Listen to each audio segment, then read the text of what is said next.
kalau ikut riwayat daripada Ibn Abbas, mengikut qaul Ibn Abbas, dia kata haulahum kuffaru Makkah. Ayat ini diturunkan kepada orang kafir Mekah.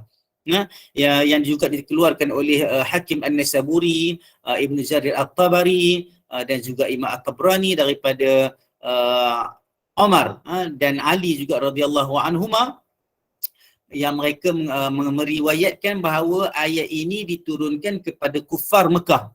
Yang mana mereka ni ada dua kabilah kecil dalam Quraisy yang jahat, yang buat kerja ni, yang buat kemungkaran ini, humul afjaran min Quraisy. Mereka ni dua orang fajir, dua kabilah yang fajir, yang buat kerosakan, iaitu Bani Mughirah dengan Banu Umayyah. Banu Mughirah dan Banu Umayyah. Banu Mughirah ni dah selesai dah, Allah settlekan mereka pada perang Badar. Perang Badar. Wa amma Banu Umayyah, mereka ada masa, mereka tidak diselesaikan pada ketika itu, tetapi mereka diberi masa dan ruang untuk mereka, diharapkan dapat mereka kembali ke jalan Allah, tetapi mereka tetap juga degil, dan ada sebahagian mereka yang Islam dan sebagainya. Tetapi nak ceritanya ayat ini diturunkan kepada orang kufar Mekah, yang mana mengikut riwayat daripada Umar dan Ali, mereka ini adalah daripada dua kabilah Quraisy, Banu Mughirah dengan Banu Umayyah. Kalau kita tengok, mereka ini mempunyai sikap mereka menukarkan bersyukur. Sepatutnya mereka bersyukur, mereka tukar untuk mereka kufur kepada Allah Subhanahu Wa Taala. Itu sebab, antara sebab yang pertama, mereka dimasukkan ke dalam neraka Jahannam. Bila mereka ingkar, mereka kufur, dan juga mereka ambil mereka kufur dan ingkar kepada ajaran Allah SWT.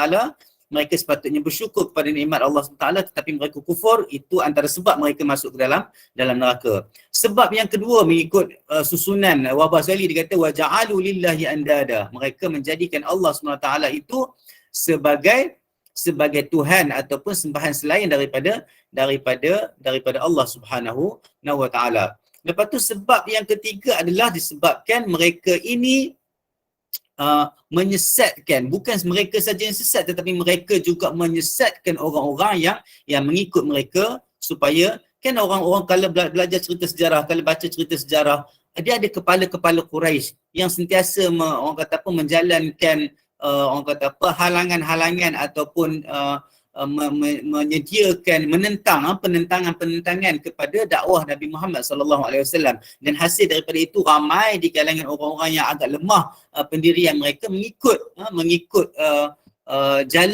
masih lagi mengikut jalan orang-orang kufar Quraisy, dan meninggalkan arahan ataupun ajaran Nabi Muhammad sallallahu alaihi wasallam. Lepas tu Allah SWT bila menyebut tentang sifat-sifat mereka ini, Allah bagi sebahagian daripada mereka. Ada yang Allah, even Banu Mughirah ni pun sebenarnya nak sampai ke perang Badar pun lambat juga. Maksudnya mereka sempat lagi menikmati nikmat-nikmat Allah SWT, tetapi pada perang Badar Allah dah selesaikan mereka. Allah dah langsaikan dan mereka dekat dunia lagi. Bani Umayyah masih lagi berterusan sebahagian besarnya, dan mereka masih lagi menikmati, dan mereka termasuk di dalam ayat yang Allah kata qul tamatta'u. Maksudnya ambillah nikmat-nikmat dunia ni, rasa dulu. Walaupun kamu tidak, tu kata rahmatnya Allah Taala, penyayangnya Allah Taala, pemurahnya Allah Taala, kayanya Allah Taala, itu Allah boleh bagi apa yang dia nak bagi, walaupun kepada orang yang belum lagi Islam ataupun degil kepada ajarannya. Tapi itu adalah sebagai satu cara Allah Taala nak membiarkan mereka lalai. Itu sebab kadang-kadang kita bila kita lalai lama, kena hati-hati. Kita rasa kita tidak diuji. Bukan kita minta kita diuji, tetapi dalam kehidupan manusia ni kadang-kadang kita selalu dijadikan untuk kita oleh Allah Ta'ala beberapa keadaan supaya kita terdetik, kita terjentik, kita ada orang kata turning point kita. Itu apa yang Allah jadikan dalam kehidupan kita. Sebab bila Allah jadikan ujian dalam kehidupan kita, kita minta Allah angkat ujian itu. Kita minta Allah bagi kita kesabaran, kita minta Allah bagi kita jalan keluar.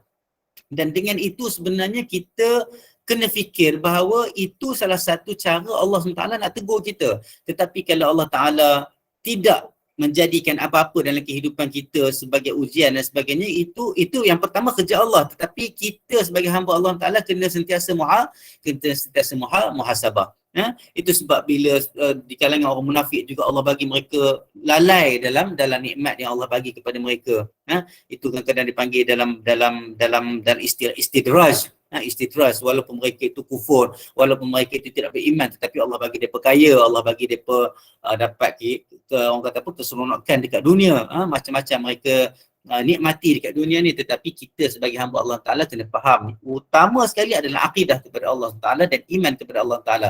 Kalau iman tak ada kepada Allah Ta'ala, walaupun Allah Ta'ala bagi kepada kita nikmat, maka nikmat itu adalah sebagai ujian dan orang kata apa, itu jalan yang tidak betul seperti mana Allah bagi kepada orang kufar. Maka kita minta daripada Allah Ta'ala supaya kita sentiasa ditegur, sentiasa dipimpin oleh Allah SWT, ditunjukkan jalan yang lurus supaya kita sentiasa berada di atas landasan yang betul.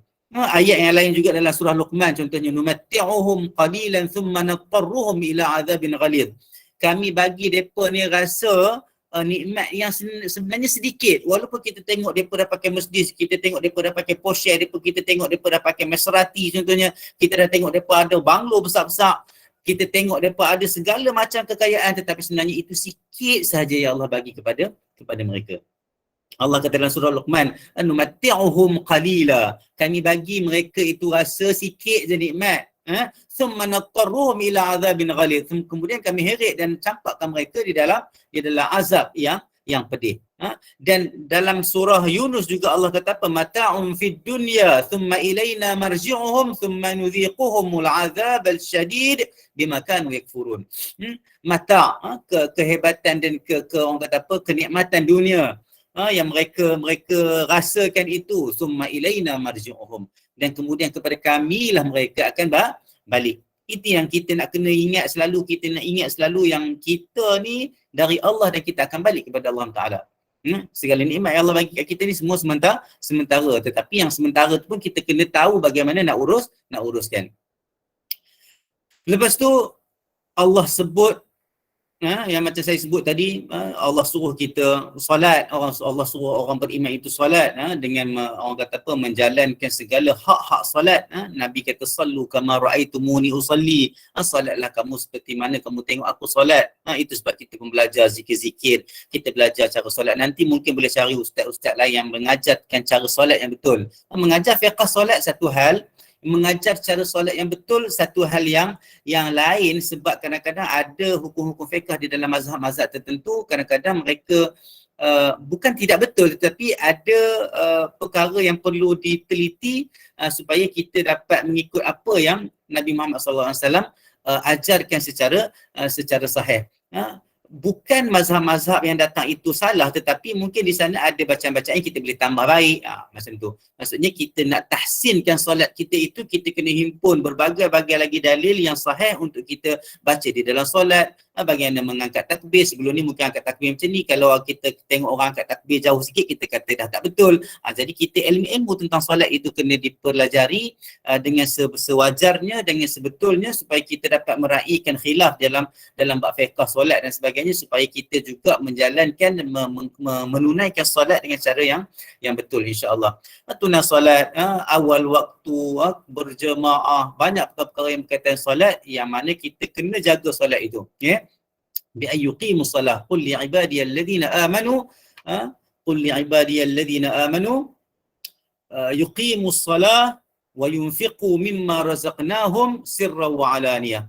Dan juga iqamatus salah ini termasuk khusyuknya, menjaga waktunya, menjaga rukun-rukunnya. Kalau dalam mazhab Syafi'i adalah rukun 13 tu, tapi kalau dalam mazhab lain ada yang tidak sampai 13 dan sebagainya, sebab rukun-rukun itu, peletakan rukun itu adalah ijtihad di kalangan para ulama, tetapi secara ijma'nya hai'ah ataupun gaya solat itu dah ijma' begitu. Maksudnya solat berapa rakaat, angkat takbir berapa, bagaimana sujud, antara dua sujud, cuma beza contohnya bangun daripada sujud, ada istirahat ke tak ada istirahat, ada terus ke tak, macam mana melafazkan Allahu Akbar, adakah dah sampai ke atas, itu semua ada supaya kita faham. Kadang-kadang kita buat macam ni, itu pun ada sunnah. Kadang-kadang kita buat macam ni, ada juga sunnah melakukan secara begitu. Supaya kita ni jadi orang awam yang sentiasa upgrade, sentiasa menambah baik kefahaman kita tentang solat.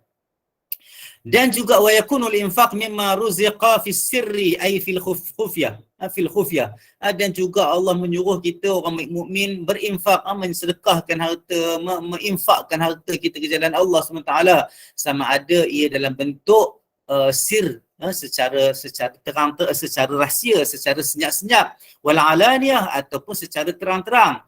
Itu sebab Imam Al-Baydawi dalam tafsir dia kata apa, wal ahabbu i'lanul wajib,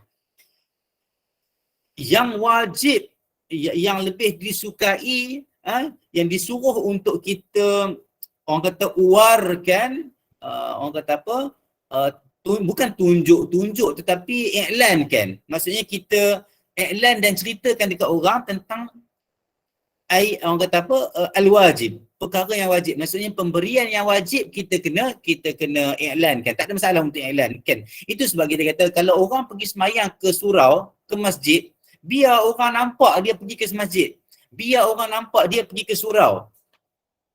Faham tak cakap saya? Maksudnya perkara yang wajib tak ada masalah untuk iklankan. Sebab itu perkara wajib yang kita sepatutnya tunjuk syiar itu kepada orang lain. Contohnya dalam bab infak, dalam bab zakat.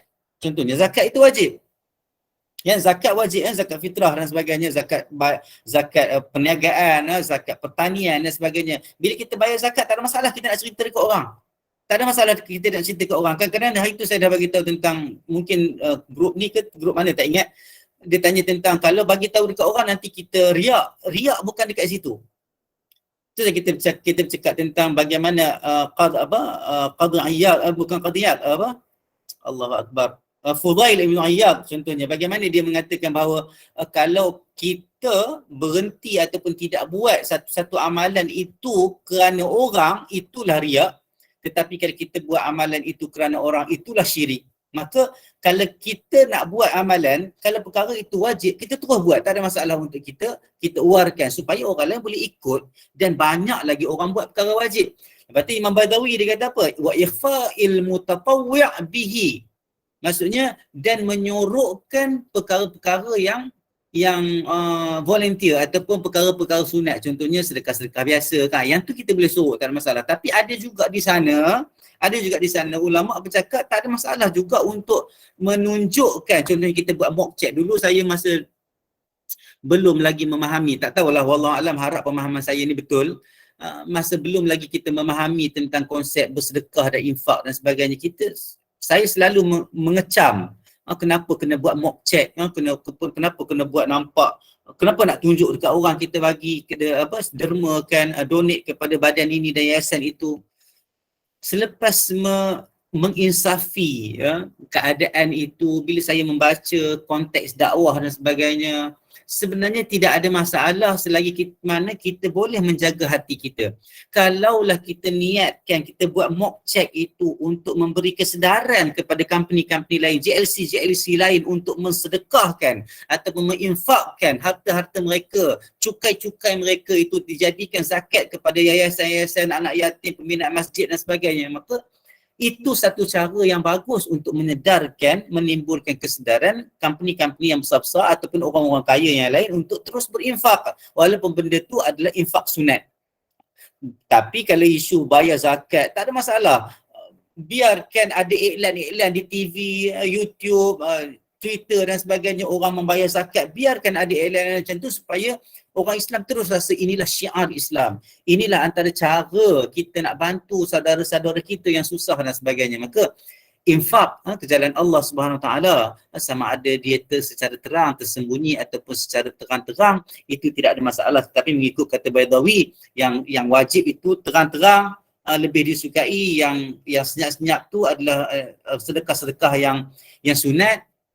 Tetapi di sana ada juga pendapat ulama, sedekah yang sunat juga boleh kita tunjuk dengan niat kita nak menyedarkan orang lain supaya mengikut jalan yang baik. maka dimohon daripada Allah SWT, kita sama-sama pohon kalau kita terlibat dengan cara kita berinfak dan sebagainya, kita minta Allah Ta'ala berikan kita keikhlasan, berikan kita orang-orang yang mengikut apa yang kita buat kerja-kerja baik, sebab itu bonus kepada kita. Kalau kita sedekah RM10, tiba-tiba ada orang tengok kita sedekah RM10, dia sedekah RM50 pula, maka pahala-pahala itu akan dapat kepada kita juga.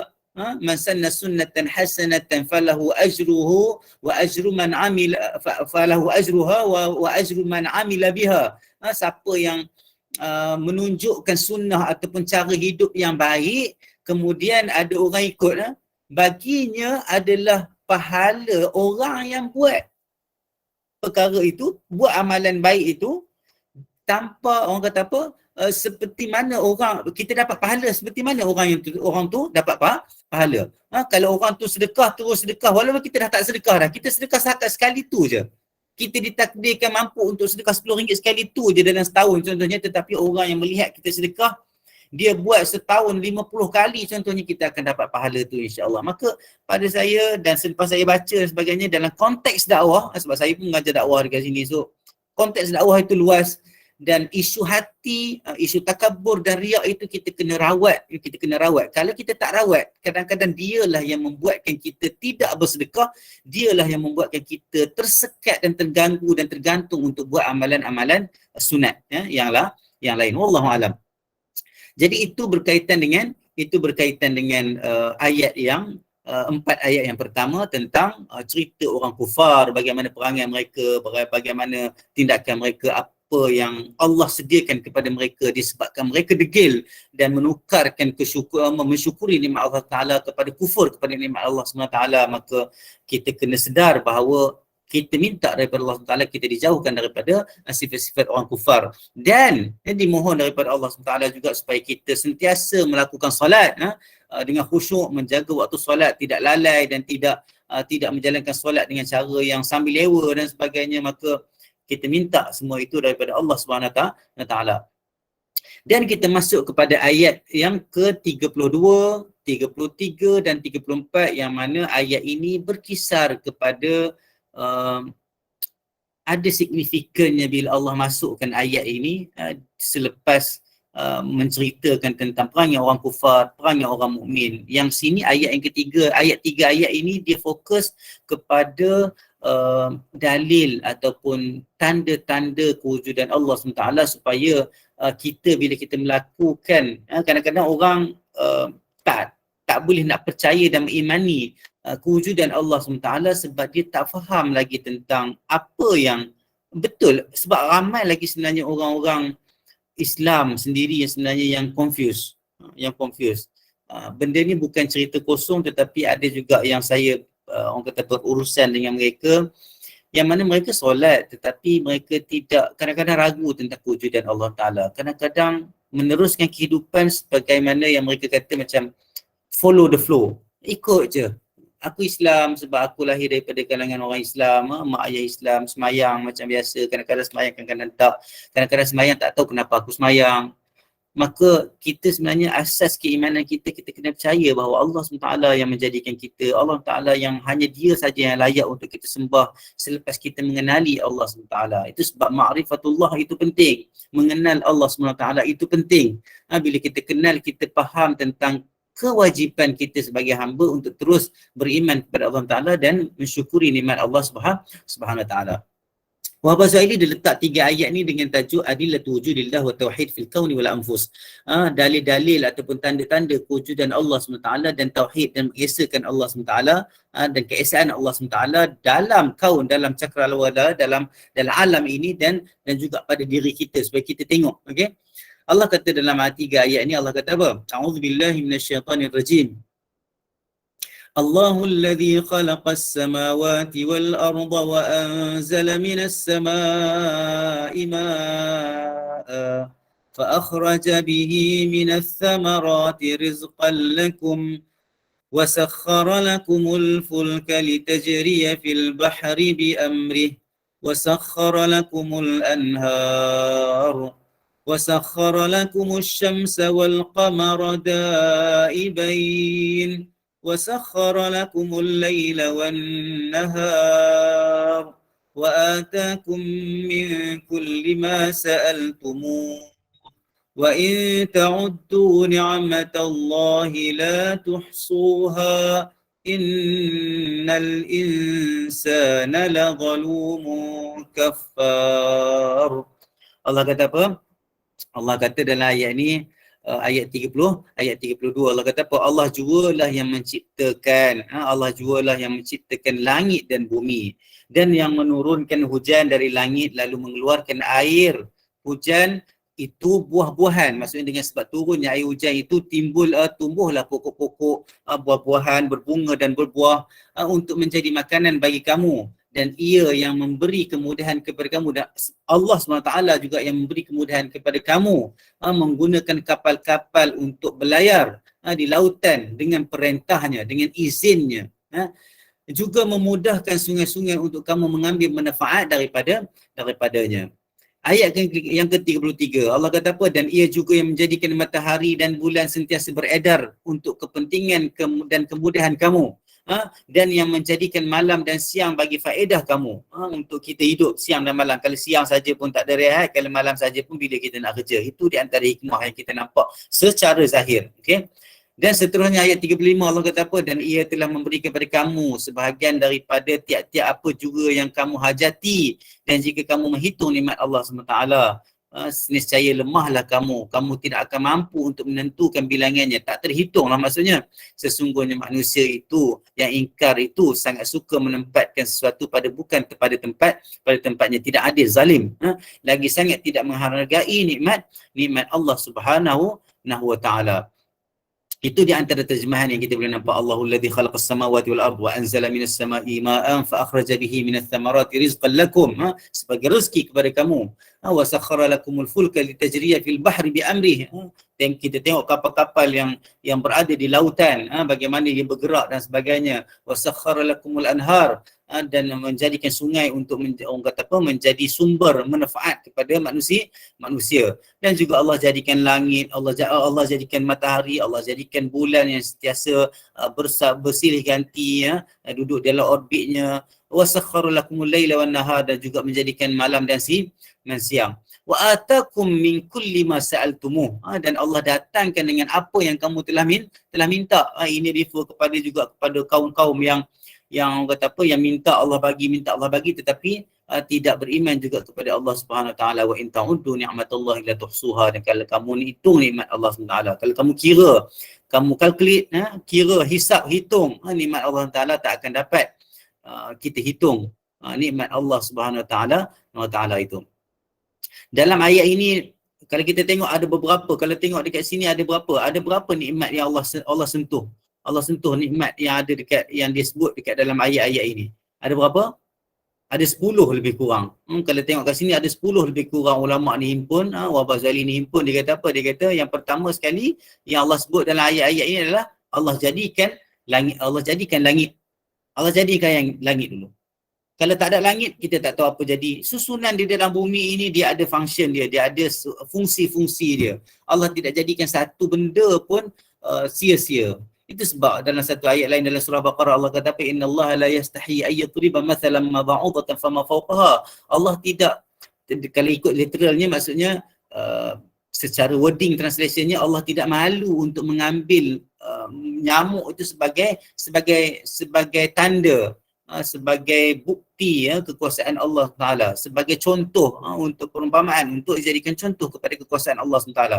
Sampai hari ini pun tak ada orang mampu buat lalat, walaupun dekat US, dekat Eropah dia ada teknologi nano yang dia orang kata dah mula buat serangga kecil untuk tujuan militeri dan sebagainya, tetapi fungsi dan apa yang dimiliki oleh ciptaan manusia itu masih lagi tidak mampu untuk menandingi kekuasaan Allah Subhanahu wa taala. Allah jadikan langit yang pertama. Lepas tu Allah jadikan wa khalaqal arda firasha, dan Allah menjadikan bumi juga sebagai hamparan, sebagai tempat kita nak duduk. Allah jadikan langit bukan untuk kita duduk tetapi untuk sebagai macam bumbung kepada kita kalau kita tengoklah bagaimana kita memahami alam. Itu sebab kadang ada orang dia suka tadabbur alam, tak ada masalah. Tadabbur supaya kita faham di mana kebijaksanaan Allah SWT, supaya kita lebih yakin dengan apa yang Allah bagi kita. Wa anzala minas sama' dan Allah menurunkan daripada langit itu apa dia? Adalah air yang mana ia bertindak untuk menghidupkan pokok-pokok dan sebagainya supaya dapat manfaat daripada air hujan, daripada pokok yang tumbuh daripada hasil siraman air hujan itu. Yang keempat, Allah kata wasakhkhara lakumul fulk, dan Allah menjalankan fulk, sufun, kapal-kapal besar, bahtera-bahtera besar yang mana ia melalui jalan-jalan laut. Itu sebab kadang-kadang kalau kita tengok ada pro and con juga. Kapal terbang dia ada bawa kargo, dia ada bawa manusia. Kapal laut masih lagi digunakan sehingga hari ini, walaupun kita tengok teknologi kapal terbang tu nampak macam lebih canggih daripada kapal laut, tetapi kapal laut masih lagi signifikan sampai hari ini dengan membawa kontena-kontena besar. Bila peperangan pun US pun ataupun negara-negara besar pun tidak hanya menggunakan kapal terbang sahaja, tetapi masih lagi menggunakan carrier, kapal-kapal besar untuk menjadikan landasan kepada orang kata apa, pesawat-pesawat juang mereka. Maksudnya walaupun kita tengok takkan nak guna sampan-sampan, dia bukan masalah sampan, dia masalah safinah, dia masalah isu pengangkutan besar di dalam laut yang mana masih lagi signifikan walaupun kita lihat orang dah terbang sana sini dengan segala bentuk pesawat, tetapi masih lagi signifikan perjalanan ataupun kenderaan-kenderaan di dalam laut. Lepas tu wasakhkhara lakumul anhar, yang kelima, Allah jadikan sungai-sungai. Orang kata apa, kalau orang tua dulu dia ada carak, dia ada suwak, dia ada sungai, dia ada tasik, dia ada macam-macam, kan?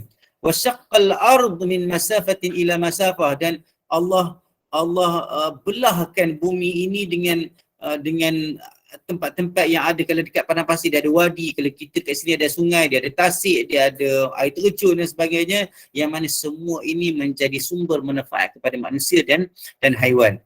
Yang keenam dan yang ketujuh, wasakhkhara lakumus syamsa wal qamar, menjadikan matahari dan bulan. Itu 6 dan ketujuh. Tengok macam mana banyaknya Allah SWT memberikan kepada kita nikmat.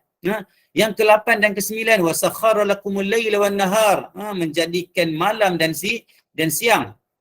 Yang mana malam dan siang ni tak pernah berebut pun untuk pergi yang mana dulu. Maka Allah menjadikan siang dan malam itu sebagai tanda kekuasaan Allah SWT, supaya kita tahu dekat mana kita nak berhenti, kita nak rehat dan sebagainya.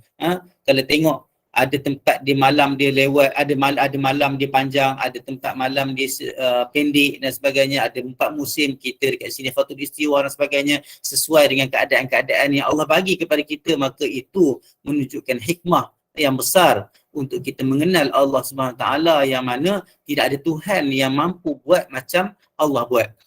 Yang ke-10, nikmat yang ke-10, wa atakum min kulli ma sa'altumuh, dan Allah datangkan kepada kamu dengan segala apa yang kamu telah minta. Kita ni apa yang kita minta Allah bagi. Apa yang kita tak minta pun Allah dah bagi banyak dah juga. Maka kita terus minta.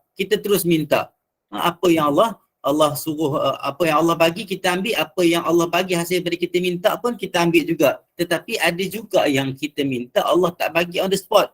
Itu sebab saya selalu ulang, kadang-kadang ramai lagi di kalangan kita yang masih lagi kadang-kadang kecewa dengan doa-doa mereka. Sesungguhnya orang mukmin dia tidak putus asa. Dia punya keadaan dan sifat bukan putus asa. Dia terus juga berdoa, berharap daripada Allah SWT dan pesan kebaik kepada Allah SWT. Saya selalu ulang benda ini supaya kita sentiasa bila kita berdoa, kalau kita tak dapat apa yang kita doa itu pada waktu yang kita nak, jangan sangka buruk kepada Allah SWT dan jangan putus asa untuk terus berdoa. Saya selalu ulang itu. Allah sama ada dia Allah nak bagi. Allah dia akan makbulkan doa. Jangan risau, Allah akan makbulkan doa. Innallaha la yukhliful mi'ad. Allah tidak memungkiri janji. Idza sa'alaka 'ibadi 'anni fa inni qarib ujibu da'watad da'i idza da'an. Bila hamba-ku itu bertanya tentang aku, katakanlah aku dekat. uh, doa, bila doa aku akan makbulkan. Cumanya banyak perkara berlaku dalam hidup kita, kita faham bahawa bila kita minta, kita mesti dapat.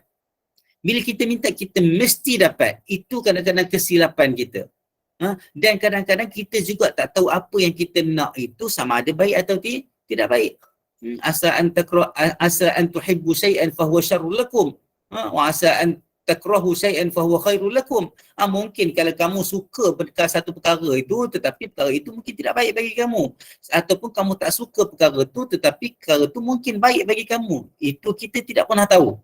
Maka itu sebab ulama mengajar, bila kita berdoa, sama ada Allah bagi terus. Ada banyak doa kita Allah bagi terus.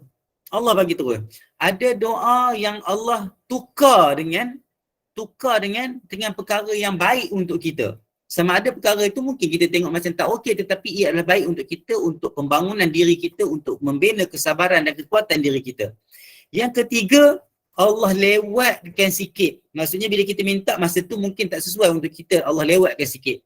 Masa hidup dalam dunia juga Allah bagi juga. Contohnya anak ke, rezeki ke, kejayaan ke apa ke, kadang kita minta tapi Allah tak bagi masa tu, tapi Allah bagi masalah lain. Allah bagi juga. Ataupun yang keempat, para ulama kata Allah simpan untuk kita dekat akhirat. Dan inilah antara balasan yang paling berharga sekali, sebab balasan dekat akhirat tidak pernah padam, tidak pernah hilang dan tidak pernah hancur dan musnah. Kalau Allah bagi dekat kita dekat dunia, kita minta kereta ke apa ke, boleh minta, tak ada masalah. Cuma nak ceritanya, benda yang ada dekat dunia dia akan fana, dia akan tidak kekal.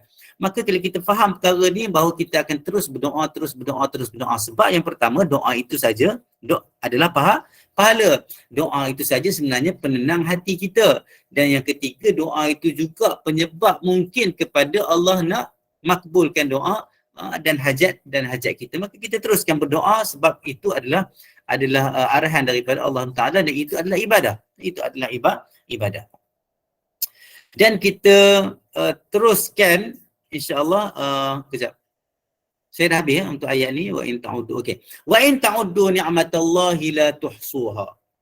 Kalaulah Allah tutupkan dengan bila Allah sebut segala nikmat yang Allah tunjukkan kepada kita, yang Wabah Zahiri dah kira dekat dalam ayat ni ada 10 nikmat yang Allah bagi kepada kita, kepada semua orang mukmin, kepada semua manusia.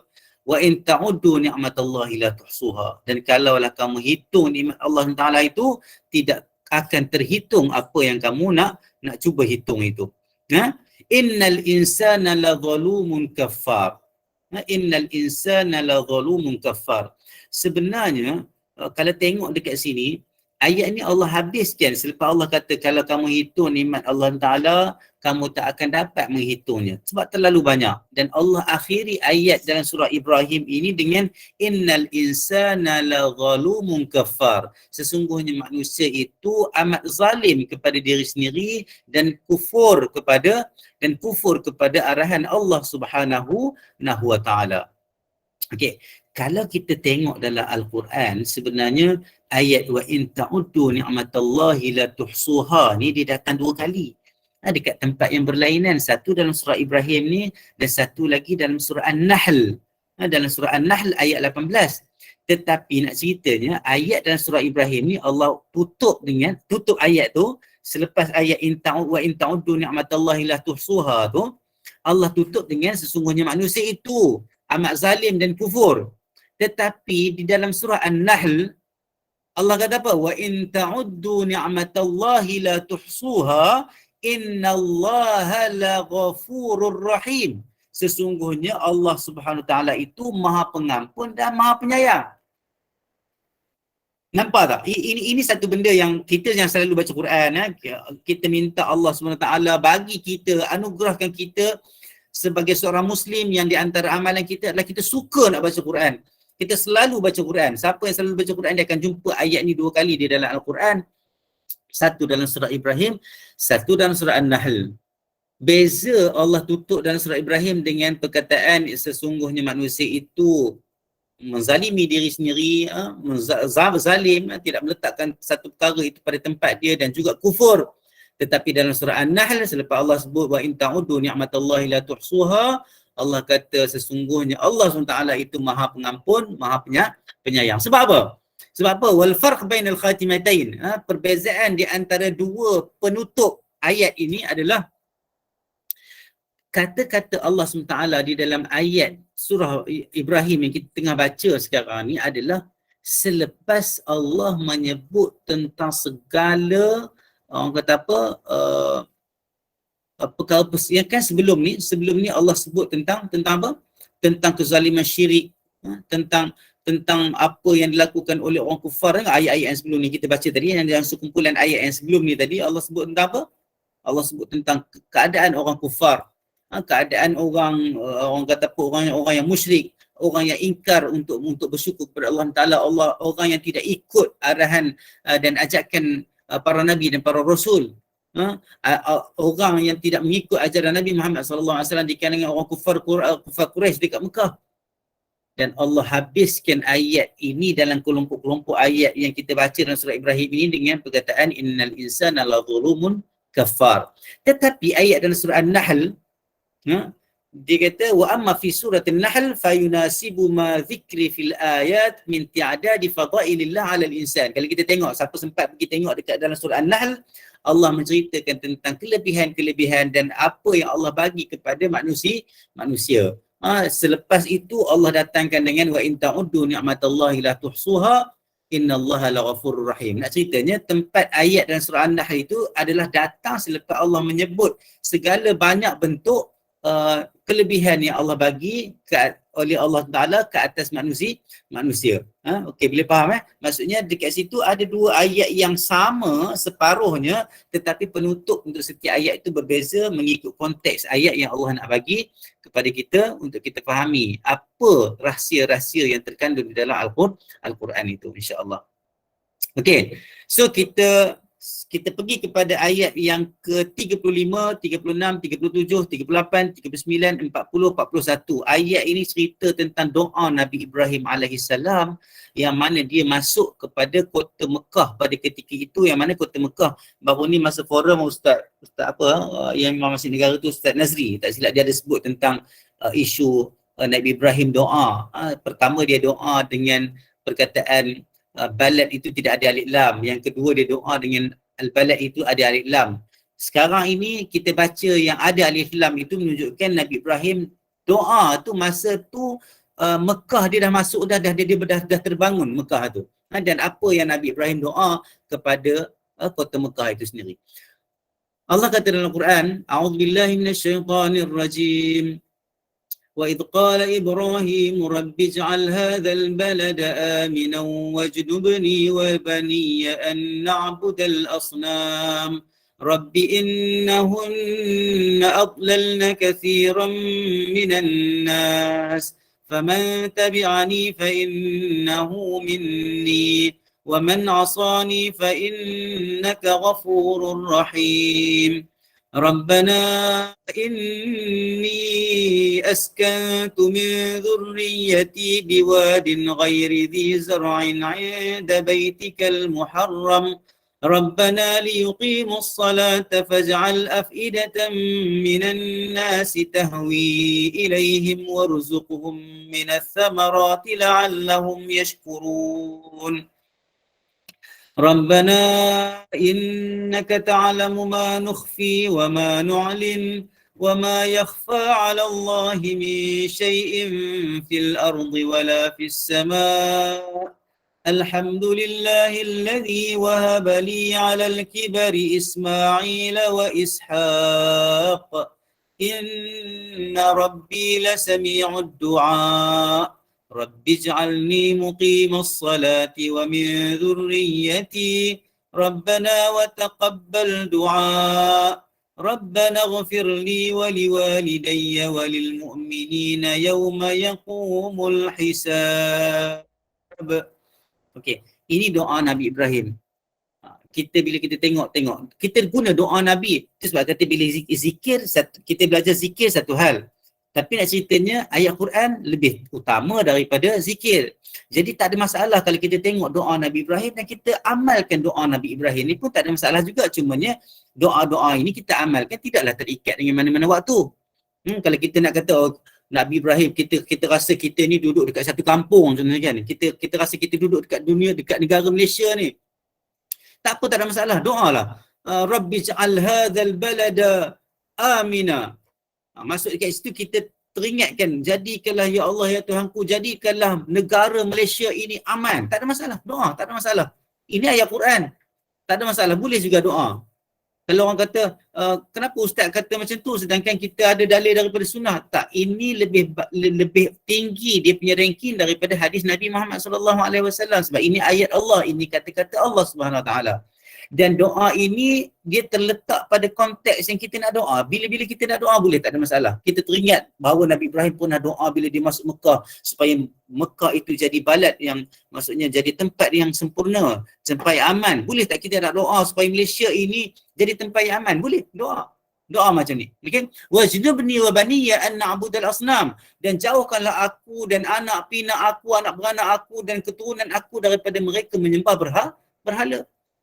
Sekarang ni bukan kalau kita tengok kan dekat sini sekarang ni ada orang kata berhala, kita bukan menyembah berhala macam orang kufar dulu. Kadang-kadang kita membuatkan sesuatu perkara itu macam berhala. Contohnya duit, contohnya benda yang kita minat sangat dalam kehidupan sampai kita kadang-kadang dapat boleh orang kata apa, cancel kelas mengaji kita sebab kita nak pergi sini dan sebagainya. Maka kita minta daripada Allah Taala supaya kita dijadikan hamba yang sentiasa beriman dan beribadat kepada Allah Ta'ala, dan kita menjauhi daripada perkara-perkara yang disifatkan macam berhala, berhala moden.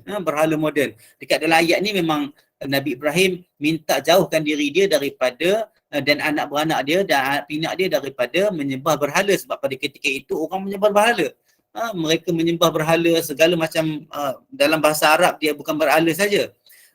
Kalau kita dia ada berhala, dia ada patung dan sebagainya. Dalam bahasa Arab dia ada sanam, dia ada sanam, wathan, dia ada nusub. Dia ada 3 term yang diguna pakai di dalam kajian sejarah menceritakan tentang bagaimana orang-orang kufar Quraisy menyembah berhala-berhala itu. Ada yang kata yang Allata wal Manata wal Uzza itu adalah sanam, yang wathan itu yang kecil-kecil dan sebagainya. Maka itu perbahasan dari segi bahasa lah. Tapi nak ceritanya itulah berhala-berhala yang wujud pada ketika, bukan berhala masa ketika itu, maksudnya masa zaman Nabi Ibrahim berhala dah ada dah, tapi mungkin tidak dinamakan sebagai Allata wal Manata wal Uzza. Itu masa Nabi Muhammad SAW, sebelum datangnya Nabi Muhammad SAW. Tetapi masa zaman Nabi Ibrahim ini pun telah wujud manusia-manusia yang menyembah berhala, dan Nabi Ibrahim AS memohon daripada Allah Ta'ala supaya dijauhkan diri dia dan anak dan keturunan dia daripada menyembah berhala. Kemudian Nabi Ibrahim doa lagi, innahunna adlalna kathiran minan nas. Nabi Ibrahim dia recognize, dia mengatakan bahawa ya Tuhanku, wahai Tuhanku, sesungguhnya mereka itu apa? Berhala itulah. Berhala tu adlalna kathiran minan nas. Seolah dia kata berhala itu telah menyesatkan ramai di kalangan manusia. Maksudnya sebenarnya bukan berhala tu yang menyesatkan, sebab berhala itu tak mampu nak buat apa-apa. Yang menyesatkan itu adalah manusia yang menjadikan berhala itu sebagai sembahan mereka. Meninggalkan sembahan kepada Allah SWT, menyembah berhala. Itu yang silap. Itu sebab bila ayat Quran ni dia bukan dipanggil majaz, dia panggil macam perumpamaan. Dia bukan nak cerita bahawa berhala itu yang secara zatnya, secara hakikatnya menyesatkan manusia, tetapi manusia yang mengambil berhala sebagai sembahan itulah menyebabkan manusia itu sesat daripada jalan Allah SWT.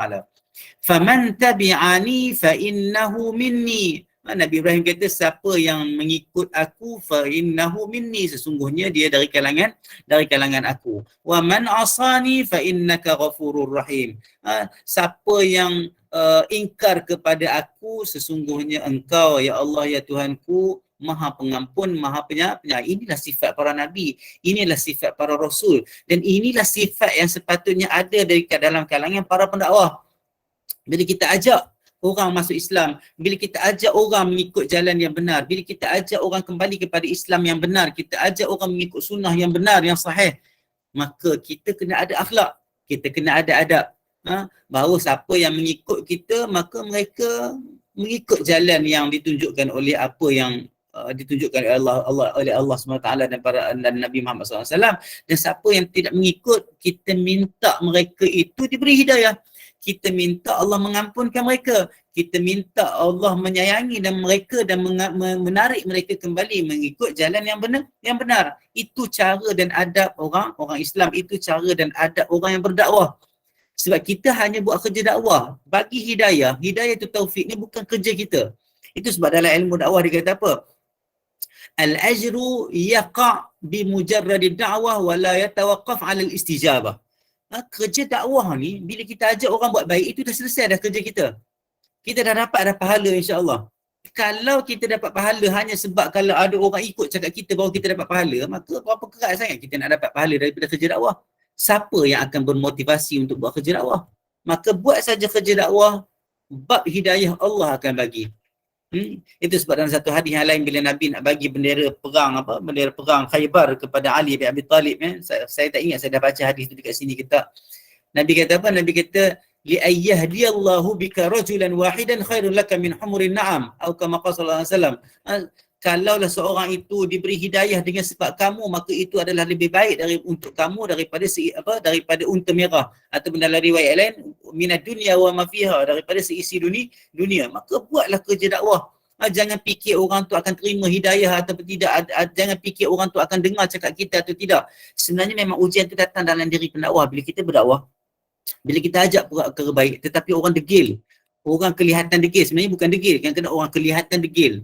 Kalau kita kata degil, kita menghukum dia, tak bagus. Kita kata kelihatan macam degil tetapi mungkin dia tidak degil, mungkin dia tak faham. Itu salah kita, itu kelemahan kita sebagai pendakwah. Bila kita tengok macam tu, kita akan rasa upset, kita akan rasa macam demotivated, kita akan rasa macam lelah hanya kita buat kerja dakwah. Tengok Nabi Nuh macam dia kata apa dekat Tuhan, dia kata Rabbi inni da'autu qaumi layla wa nahara. Wahai Tuhanku, aku ni berdakwah kepadamu siang dan malam. Nabi Nuh cakap ke Tuhan, macamlah Tuhan tu tak tahu yang Nabi Nuh ini berdakwah siang dan malam. Bukan masalah Nabi Nuh nak cerita macam Tuhan tak tahu, tak. Nabi Nuh nak cerita dalam bentuk aku ni dah macam dah letih, dah cuba dah. Macamlah ada orang datang kat kita, saya dah tak makan 3 hari. Kita nak faham, kita nak bagi makan ke, ataupun kita nak faham dia bagi ayat penyataan dia tak makan 3 hari, then tak apalah. Tak. Maksudnya kalau kita tengok ada orang datang, saya tak makan 3 hari, maknanya dia nak makan. Kalau kita dengar orang cakap aku ni dah letih lah buat benda ni, maksudnya kita nak kata apa? Kita kena tolonglah dia.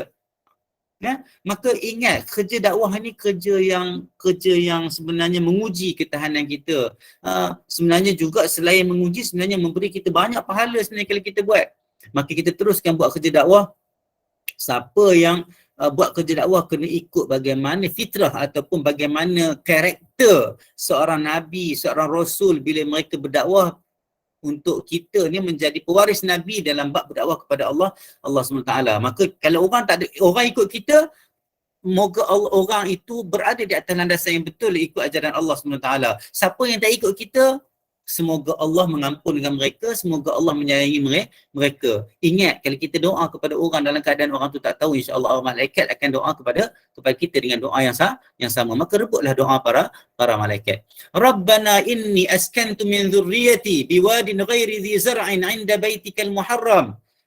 Wahai Tuhan kami, Tuhanku, wahai Tuhan kami. Ini Nabi Ibrahim kata apa? Inni askantu min dhurriyyati, aku dah tempatkan zuriat aku. Pada ketika itu Hajar, menempatkan Hajar dekat wadi. Ini cerita ni dekat dengan Hajar, masih dia kahwin dengan Hajar masa sebelum dia melahirkan Nabi Ismail. Dia melahirkan Nabi Ismail daripada Hajar, Ishak daripada Sarah. Okey, ingat Nabi Ibrahim ada dua orang nabi bawah dia. Dia ada 2 anak yang berstatus nabi. Maka dia kata aku meninggalkan, aku menempatkan zuriat aku biwadin ghairi dhi zar'in, dekat satu wadi yang tidak ada pokok-pokok pun. Inda baitikal muharram, dekat rumah kamu yang muharram. Maksudnya dekat Kaabah itu, dekat Mekah itu, kota Mekah. Rabbana liyuqimus salah. Wahai Tuhan kami, semoga mereka ini mendirikan salat. Faj'al af'idatan minan nasi tahwi ilaihim, dan jadikanlah jiwa-jiwa, hati-hati sebahagian daripada manusia rasa seronok dan rasa suka nak pergi ke kota Mekah untuk beribadat, untuk salat. warzuqhum minas samarati la'allahum yashkurun. Dan Nabi Ibrahim doa pula bila mereka datang, depa ni nak makan apa kan? Warzuqhum, bagilah mereka juga rezeki daripada buah-buahan supaya mereka itu bersyukur. Kadang-kadang untuk orang ni nak kena ada sebab untuk mereka rasa bersyukur. Kalau tidak ada sebab mungkin mereka tidak akan rasa bersyukur. Tetapi itu kaedah biasa bila kita nak berdakwah, bila kita nak mengingat seorang supaya mereka bersyukur. Tengok Nabi Ibrahim ni dia punya pandangan jauh. Tinggalkan dekat satu tempat yang macam mana kan, lepas tu doa supaya hati-hati manusia datang dan ramai yang mengunjungi kota Mekah dan sebagainya, dan doa pula supaya ada pokok-pokok buahan yang memberi manfaat kepada orang-orang yang datang supaya mereka juga bersyukur. Tengok Nabi Ibrahim sentiasa mendoakan bagaimana supaya umat-umat Islam ini menjadi orang-orang yang hebat-hebat dan bersyukur kepada Allah SWT. Rabbana innaka ta'lamu ma nukhfi wa ma nu'lin. Nabi Ibrahim dia kata apa? Wahai Tuhan kami, sesungguhnya Engkau tahu apa yang kami sembunyikan, apa yang kami zahirkan. Wa ma yakhfa 'ala Allahi min syai'in fil ardi wala fis sama'. Dan tidak ada satu benda pun yang Allah tak tahu apa yang jadi dekat bumi dengan apa yang jadi dekat langit. Kalau kita baca surah Al-Kahfi, wa taral mujrimina mushfiqina mimma fihi wa yaqulu ya waylatana ma li hadzal kitabi la yughadiru saghiratan wala kabiratan illa ahsaha wa wajadu ma 'amilu hadira wala yadhlimu rabbuka ahada. Ni cerita dekat hari akhirat esok. Bila kita tengok buku amalan catatan kita, la yughadiru saghiratan wala kabiratan illa ahsaha. Allah tak akan tinggalkan walaupun benda kecil ataupun benda besar kecuali Allah hitung semua benda. Tak ada benda pun yang Allah tidak tahu. Sebab apa yang ada dalam hati kita, apa yang akan terjadi, apa yang dah terjadi dari segi qada dan qadar, semuanya dalam ilmu Allah Taala. Macam ni kita nak kata dia tak tahu? Maka keimanan kita kepada Allah Ta'ala kena ingat bahawa kita tak mampu nak rahsia satu perkara pun daripada Allah Ta'ala, sebab kita ni adalah cerita yang dibuat oleh Allah SWT, makhluk yang dicipta oleh Allah SWT. Alhamdulillahilladzi wahabali alal kibari Ismail wa Ishaq. Maha suci Allah SWT yang menjadikan, yang memberikan kepadaku dalam keadaan alal kibar, dalam keadaan aku ni dah tua. Diceritakan umurnya 100 tahun lebih. Ismail wa Ishaq, Nabi Ismail dan Nabi Ishaq. Ada yang ceritakan masa dia kahwin dengan Sarah tu umur dah 90 tahun dah. Sarah tu 90 tahun dah. Ini cerita riwayat cerita tentang para nabi ni. Ada benda yang datang secara Israeliat, ada benda yang datang daripada Nabi Muhammad SAW sendiri. Cuma nak bagi tahu bahawa umur Nabi Ibrahim ketika ini dah lanjut sangat-sangat dah. Kalau kita ikut hukum adatnya, maksudnya tak dapat anak dah lah. Tetapi Allah kurniakan juga kepada Nabi Ibrahim dalam keadaan dia dah tua, Nabi Ismail dan Nabi Ishaq. Inna Rabbi la sami'ud du'a. Sesungguhnya Tuhanku maha mendengar doa. Maksudnya Nabi Ibrahim sentiasa berdoa. Tetapi kita ni kadang-kadang jadi susah nak berdoa. Okay? Kita minta daripada Allah Ta'ala, kita diberi peluang dan kekuatan untuk terus berdoa. Okay? Rabbi ja'alni muqimas salati wa min dhurriyyati. Ini pun contoh-contoh doa yang kita boleh baca. Ya Allah, ya Tuhanku, jadikanlah aku orang yang mendirikan salat. Dan bukan aku saja, wa min dhurriyyati, dan dalam kalangan anak cucu aku, maksudnya dalam kalangan keturunan aku. Wa Rabbana wa taqabbal doa. Wahai Tuhan kami, terimalah dan makbulkanlah doa. Rabbana ighfirli wa liwalidayya wa lil mu'minina yawma yaqumul hisab. Ya Allah, ya Tuhan kami, ampunkanlah dosaku dan kedua ibu bapaku, walil mu'minina yawma yaqumul hisab. Dan seluruh orang-orang mukmin pada hari kiamat, pada hari perhitungan nanti. Ini doa-doa Nabi Ismail. Ini doa Nabi Ibrahim yang kita kena tengok dan kita kena faham apa yang kita boleh buat, apa yang boleh kita faham daripada sifat Nabi Ibrahim alaihissalam. Apa dia punya projection, dia punya pandangan yang jauh tentang umat dia, tentang tempat yang dia tinggalkan Hajar dan anak dia Ismail alaihissalam. Diceritakan daripada dalam riwayat Muslim, dalam riwayat Muslim. daripada Abdullah bin Amr bin Al-As radhiyallahu anhu radhiyallahu anhuma qala anna Nabi sallallahu alaihi wasallam tala qaul Allah azza wa jalla fi Ibrahim alaihi salam. Sesungguhnya Nabi Muhammad sallallahu alaihi wasallam dia baca ayat dari surah Ibrahim yang kita baca tadilah, Rabbi innahunna adlalna katsiran minan nas faman tabi'ani fa innahu minni wa man asani fa innaka ghafurur rahim. Tengok ayat tadi surah surah Ibrahim 36 tadi, ayat 36 tadi. Lepas tu Nabi Muhammad SAW dia baca lagi apa yang Nabi Isa sebut di dalam surah yang direkodkan oleh Allah Taala dalam surah Al-Maidah. Apa Nabi Isa kata, in tu'adzibhum. Nabi Isa doa kepada Bani Israel ni, wa in tu'adzibhum fa innahum ibaduh. Kalau kamu azabkan mereka, sesungguhnya mereka itu hamba kamu. Wa in taghfir lahum. Tengok Nabi Isa berhadapan dengan kaum dia yang degil dan sebagainya, masih lagi hatinya lembut, hati dan jiwa sebagai seorang pendakwah.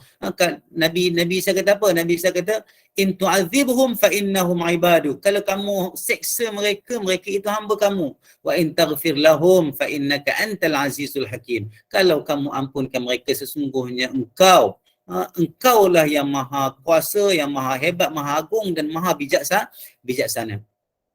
Bila dia baca dua ayat ni, ini Abdullah bin Amr bin Al-As, dia kata bila Nabi baca dua ayat ni dalam surah Ibrahim dan dalam surah Al-Maidah ni ayat 118 ni, farafa'a yadayhi wa qala Allahumma ummati. Nabi sedih sebab dia bayangkan dua ayat ni menceritakan bagaimana doa Nabi terhadap umat dia. Tidak pernah Nabi-Nabi dan para Rasul ni mendoakan perkara yang tidak baik pada umat dia, walaupun umat dia buat macam-macam dekat dia, hina dia, seksa dia dan sebagainya, kutuk, mengeji dan sebagainya. Tapi inilah sifat Nabi, sifat Rasul, sifat para ulama, sifat para duat, para pendakwah sepatutnya kena macam ni. Nabi baca dua ayat ni, Nabi angkat tangan, wa qala Allahumma ummati fa wabaka. Nabi kata, ya Allah, ya Tuhanku, umatku wabaka. Wabaka maksudnya, dan Nabi menangis terus bila dia sebut selepas dia baca dua ayat ni. Faqala Allah azza wa jalla, dan Allah SWT, Allah azza wa jalla dia kata, ya Jibril idhhab ila Muhammad. Jibril, wahai Jibril, pergilah kepada Muhammad. Pergi kat Nabi Muhammad ni, wa rabbuka a'lam. Dan sebenarnya kalau Allah tak suruh Jibril pergi kat Muhammad pun, Allah tahu tak apa yang dalam hati Muhammad? Allah tahu tak apa yang ada dalam hati Rasulullah SAW, dalam hati Muhammad SAW? Allah tahu. Bukan Allah pergi hantar Jibril tu sebab nak suruh tanya, sebab Allah tak tahu. Tapi ini prosedur biasalah. Menunjukkan Allah itu ada tentera-tenteranya, Allah itu hebat, berlaku pentadbiran yang maha bijaksana, dengan di antara hasil daripada kebijaksanaan dan kehebatan Allah SWT, mempunyai tentera-tentera dia, malaikat dan sebagainya. Pergi dekat Muhammad, dia kata fasalhu ma yubkika. Tanya dia apa yang membuatkan dia menangis. Sedangkan Allah dah tahu dah apa yang dalam hati Nabi Muhammad, tapi dia utuskan Jibril. Dia utuskan Jibril supaya pergi tanya Nabi Muhammad, apa yang membuatkan kamu menangis? Fa'atahu Jibril alaihi salam fasalahu fa akhbarahu Rasulullah sallallahu alaihi wasallam bima qala.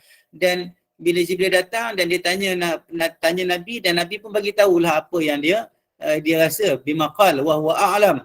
Dan dia lebih mengetahui. Faqala Allah ya Jibril, dan katakanlah dan Allah Subhanahu wa taala kata, ya Jibril, wahai Jibril, idhhab ila Muhammad faqul, pergilah kepada Muhammad dan katalah kepada Nabi Muhammad, inna sanurdika fi ummatika wala nasu'uk. Sesungguhnya kami akan meredai kamu pada umat kamu, dan kami tidak akan menyakiti dan merosakkan kamu.